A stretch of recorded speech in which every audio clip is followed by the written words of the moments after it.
Well, good morning, folks. Back for another presentation on The Secret by Priess. Today I'm talking about the Teen Angels. The Teen Angels are on page 110 and 111 of the book The Secret. And these are also known as the juveniles delinquents. In other words, the juvenile delinquents. Well, I've found there's probably quite a few juvenile ones that were chosen from for the book Byron Priess put together. Andy Perpullo was probably one of those. I mean, specifically in the Teen Angels, he said that their victims' attention span shrinks to that of a brain damaged moth, save the uncanny ability to meditate for days on possible modifications to the mudguards of the sideburns. And so I think that's a direct reference to Andy Perpulu. Lovelorn Beach Drownings. I think this has got to be another reference to Natalie Wood because I honestly think the San Francisco uh, image puzzle picture is that of Natalie Wood. And it has to do with Catalina Island, which is mentioned prior in the book. And I think this is confirmation, and the Teen Angels provide some confirmation to San Francisco and solve ideas involving San Francisco. And so, where to begin with all of this?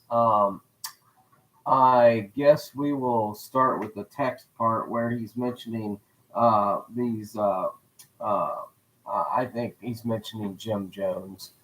The most during this period of time, Jim Orange Jones, was a preacher, political activist, and unfortunately a mass murderer. He led the People's Temple, and the People's Temple basically was a cult. And in the text here, it refers to a sober girl child develops a soul consuming passion on somebody. Um, and this, is quite possibly Jim Jones, the Jonestown Massacre, and the People's Cult. So basically, Jim Jones was born in a rural community of Crete, Indiana, uh, to Lynette Putman. Uh, so he's from Irish and Welsh, and his mother claimed to have had some Cherokee ancestry. So again, Cherokee Park, people are pumping you with Cherokee Park because they know that a number of these people in this book are about, Cherokee Indian. Uh, Jones developed connections with prominent California politicians and was appointed as chairman of the San Francisco Housing Authority Commission in 1975. In the 60s, uh, reports of abuse were coming from his quote unquote community of brainwashing. He also had a temple in Los Angeles. And so, in the end, basically, he uh, started the People's Temple, had one of these in Indianapolis, Indiana, had one in San Francisco, and had another one in Los Angeles. And I think there was another one in Ukai and in Fresno. He basically became a, a fairly influential cult leader. Um, and so, anyway, he focused on San Francisco in the end. Well, the Jamestown massacre basically is a result of his followers basically taking to heart his credo, and they flew to South Africa, I think it is, and they had a mass suicide. And in this November 1978, Congressman Ryan uh, investigated the cult, and he happened to be uh, at the Jonestown massacre and was killed. And this happened in Jonestown, Guyana. And so You can read more about this, but the main takeaway here is I think that's who they're mentioning, and it has ties to San Francisco. Leo Ryan was the guy that was killed in the Jonestown Massacre in 1978. He was a member of the California Assembly. Um, he oversaw prison reform. This gets us back to those people that were um, introduced in the front of the book as being political prisoners. He was on the Congressional Oversight Committee for the CIA. Um, he's from Lincoln, Nebraska originally. Has went through Illinois, Florida, New York, Wisconsin, Massachusetts, and once again, he was in the United States Navy as a submariner. And so I don't know how many of these people are going to be found to have been in the Navy. But here's another one. And so this guy was uh, uh, killed in or assassinated in this whole affair with the cult. Um, let's see. It's mentioning these young people who were standing in front of the mirror. These wimpy math whizzes flex and pose in private. Well, I think they might just be telling you about Arnold Schwarzenegger. The movie Pumping Iron is kind of his beginning uh, in the United States, his discovery on the beach and winning the Mr. Olympia. Um, and he stayed in the East End of London. We're talking about teen angels who die from drug overdoses and drunk driving. And Schwarzenegger's brother, Meinhardt, died in a car crash in 1971. He was drunk driving. So there's a teen angel in the Schwarzenegger family that would match up with this whole idea of the wimpy kid posing, and we all know that Arnold Schwarzenegger would then be a huge uh, contribution when it comes to the California movie Pumping Iron and the setting of the beach for Pumping Iron. Um, so that gets you, I guess, the Pumping Iron Schwarzenegger kind of connection to it. Dolby is mentioned. It says that a Technicolor tragedy in Dolby and a universe of Technicolor tragedy in Dolby stereo, starring themselves. Well, Dolby stereo, interestingly enough, is the laboratories were in uh, England originally, invented by um, his name's Ray Dolby, I believe, in London. It's a noise reduction technique. Um, it was first use was in a film by the name of A Clockwork Orange, which is kind of a dark film about some strange things. And so, A Star is Born might be this whole idea of people looking in the mirror and thinking that they're going to be a star.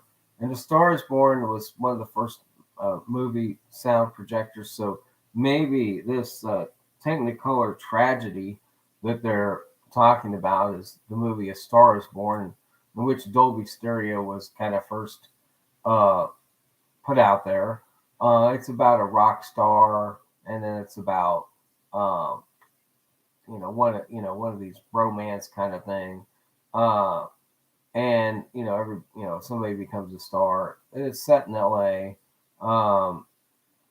So at the final scene is what seems to be a memorial concert for John. Esther walks out and is introduced as Esther Hoffman Howard. The audience raises candles as a tribute to her late husband. She thinks the song John wrote for her, One More Look at You, and then ends with his famous track, Watch Closely Now, done in her own style. And so that is, interestingly enough, tragically similar to Brian Jones, of the Rolling Stones, which gets a mention in the history. And so I think what they're trying to point you to is Dolby, A Star is Born, and so they got a pool table over here with a teen angel on it. And Brian Jones, who was a member of the Rolling Stones, ended up drowning in his pool. And so he checked out as a teen angel at the age of 29, I think. He'd had a long history of drug and alcohol abuse. And so at the age of 27, the coroner said that he died of death by misadventure and noted his liver and heart were greatly enlarged due to past drug and alcohol abuse. So there's a teen angel that died of drowning. And I think that what the authors are pointing to is that you need to look for some people that might have died from drowning. Natalie Wood, another guy that was in the hazmat, hunting for hazmats, died of drowning. And these coincidences kind of just seem to keep adding up between stories of teen angels, Brian Jones, Rolling Stones, mentioned in the back of the book, teen angels, juvenile delinquents. Here you have a guy on a pool table. So it's basically guy on pool table. Who is it? Well, we know it's Brian Jones because they say they're talking about a 50-cent beer extra slice night at Pizza Parlor featuring this. And so the other is that the other tie-in to the Brian Jones is the way in which they celebrated his death. He kind of became estranged from the band, and the Rolling Stones were going to have a concert anyway, and so they went on with their little concert, and they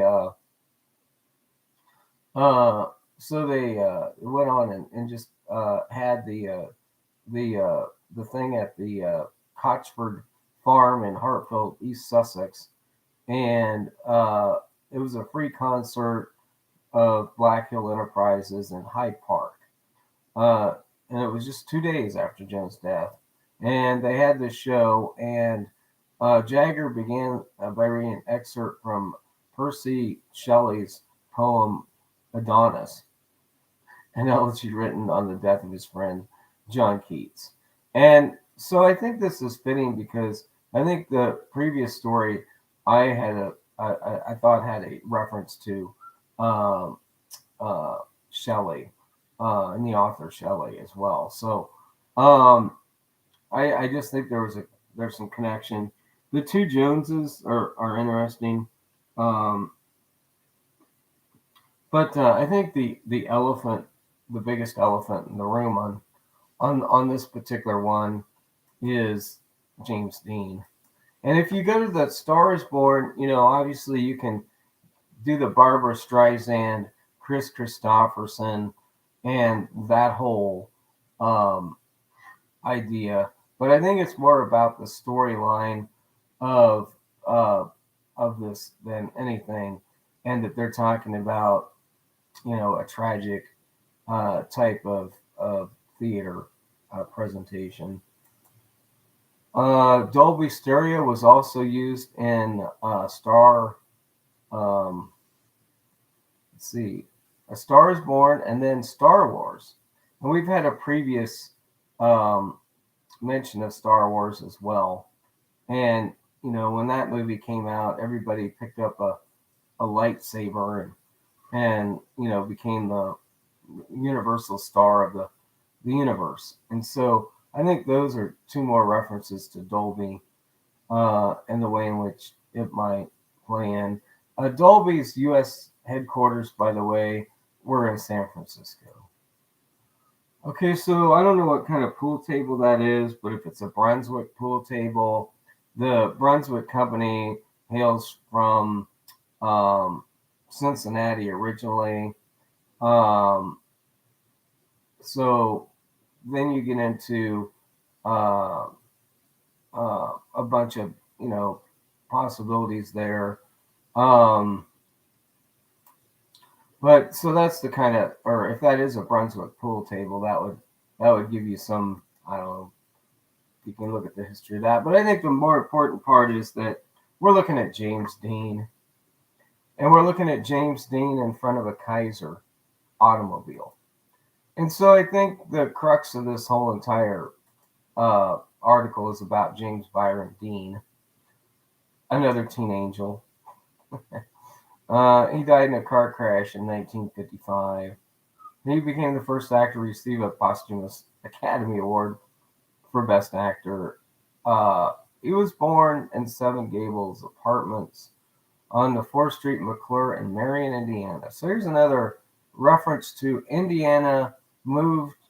Indiana, the whole theme of this seems to be Indiana goes to California, because we had Jones, who was the Indianapolis, Indiana guy, and anyway, 6 years after his father had left farming to become a dental technician, Dean moved with his family to Santa Monica, California. Now, I actually think the reference to James Dean here might be Santa Monica. I've encountered several people, Richard Simmons in Santa Monica. I've kind of ran into several companies that were in that Santa Monica area. And this might just be the Santa Monica Boulevard, and you might just need to be in Beverly Hills on the Santa Monica Boulevard. But their farm was in Fairmont, Indiana, and I actually think that the Fairmont may have to do with the Fairmont Hotel in San Francisco. And so maybe you're supposed to use James Dean, Fairmont, Indiana, Fairmont Hotel, San Francisco is one of your solve ideas. But anyway, so James Dean has an interesting history.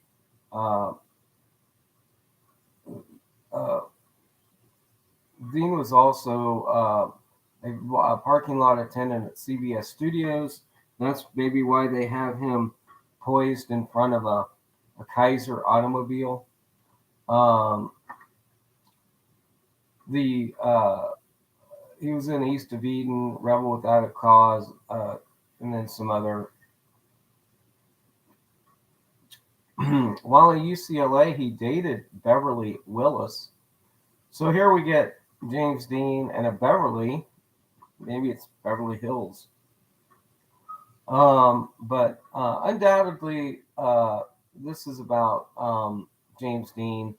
The intersection of State Route 46 and State Route 41 was named James Dean Memorial Junction. However, the actual accident location is approximately 100 feet to the south due to the road realignment. I don't really think they put this at the site of James Dean's car accident, but I think that's James Dean's contribution to this story.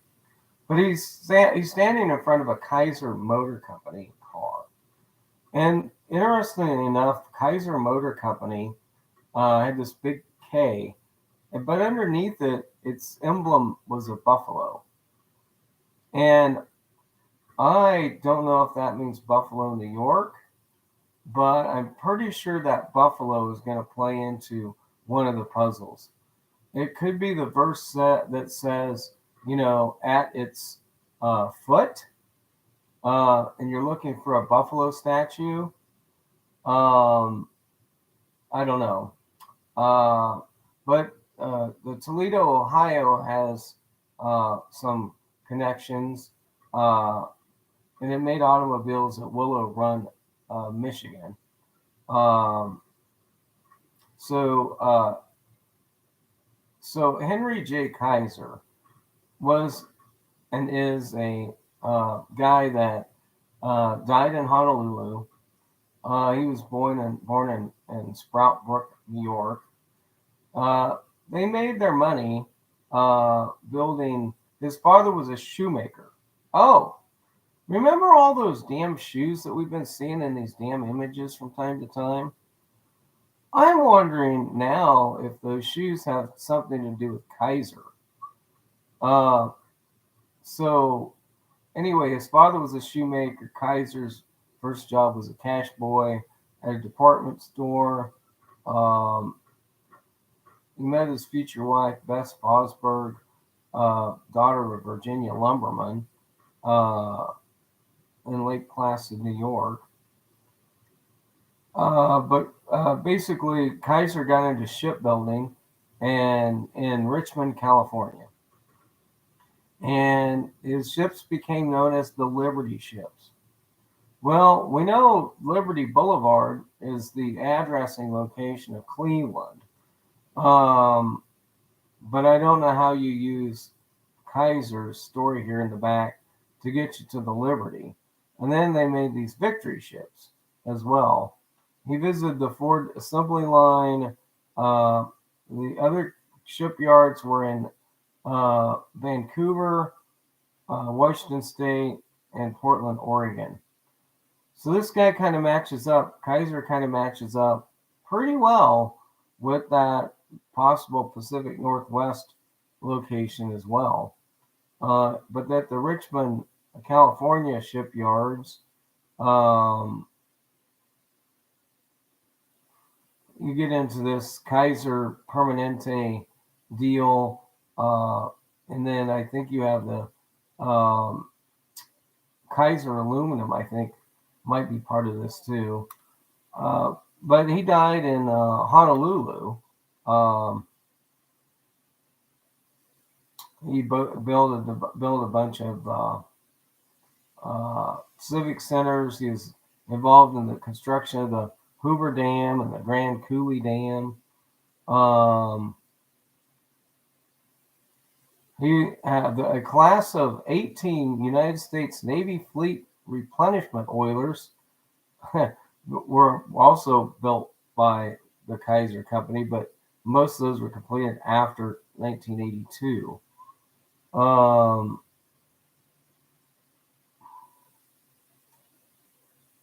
Kaiser Steel was the steel mill near Fontana, California, founded by Henry J. Kaiser. And so there's where the steel mill was.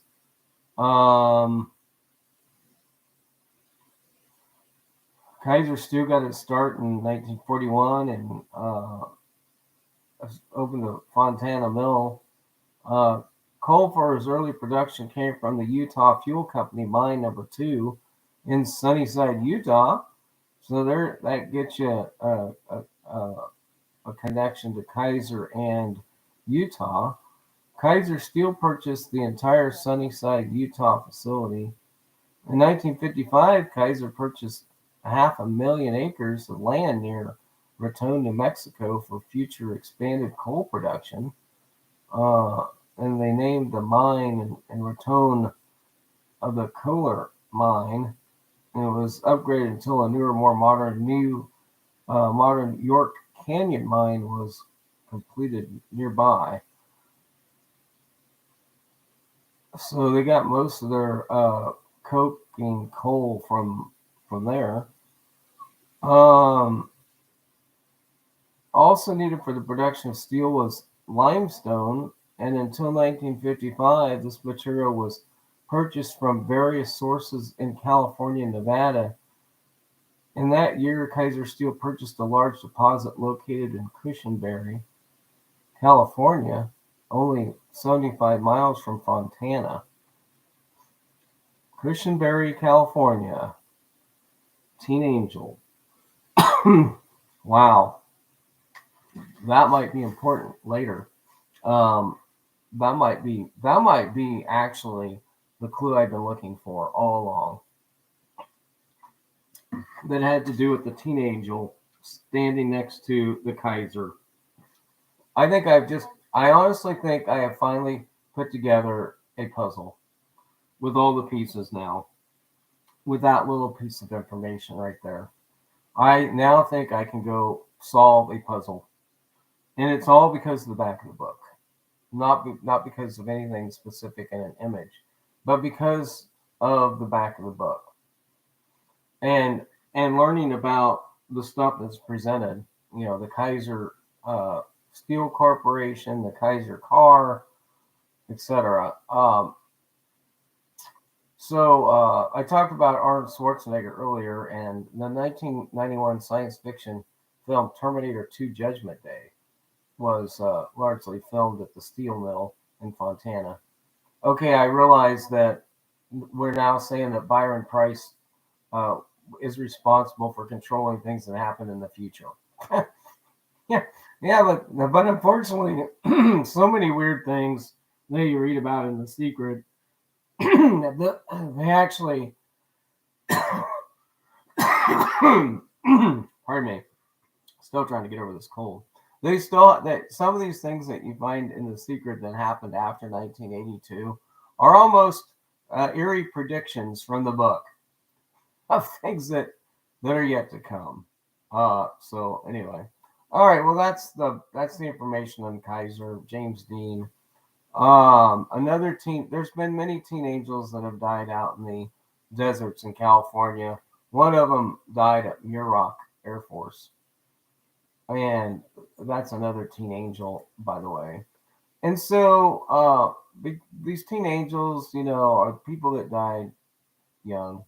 Well, earlier in the book, we talked about Kool-Aid, right? Remember we had this mention of Kool-Aid, and I want to go back to Jim Jones for a moment in the Jonestown Massacre, because Jim Jones and the events at Jonestown had a defining influence on society's perception of cults.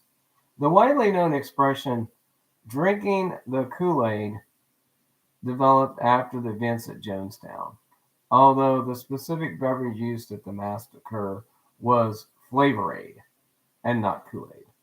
But yeah, a sidebar note on this cult thing is I actually think that the other cult member that they might be referring to, and it might be not Jones, but I think it is. But there was uh, another cult that was operating in Huntington Beach, and Huntington Beach might be closer to Fontana and Kaiser, and this might actually be the cult that they're talking about because the family actually had a band associated with it. In other words, members of the Family International, or the Family Cult, um, was also another one of these that was operating in Orange uh, County, California, and so this could be the family cult. Um, I don't know. So there's a number of cults that are operating out in California at the time. I think I pulled up the Family International, and I might be looking for a different one.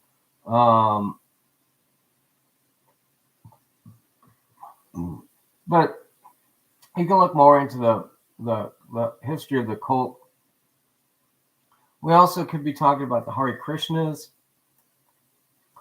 and people getting enamored by the Hare Krishnas. But anyway, I'm going off track because I think the main teen angel is the guy James Dean in front of the Kaiser automobile, and I think those are the two things. And then I think the other page has to do with Brian Jones, in a pool, and Brian Jones basically died in a swimming pool, and he was a teen angel. All right, folks, that's going to be it for today. Hope everybody has a great rest of the day. I've got to get off to work, but I think I've really honestly made progress today by looking at the back of the book and Kaiser aluminum and Kaiser metals and Kaiser steel, because that Kaiser brings you into the Liberty. It brings you into a number of other different things. And so, anyway, appreciate everybody that joined in today. We will catch you later.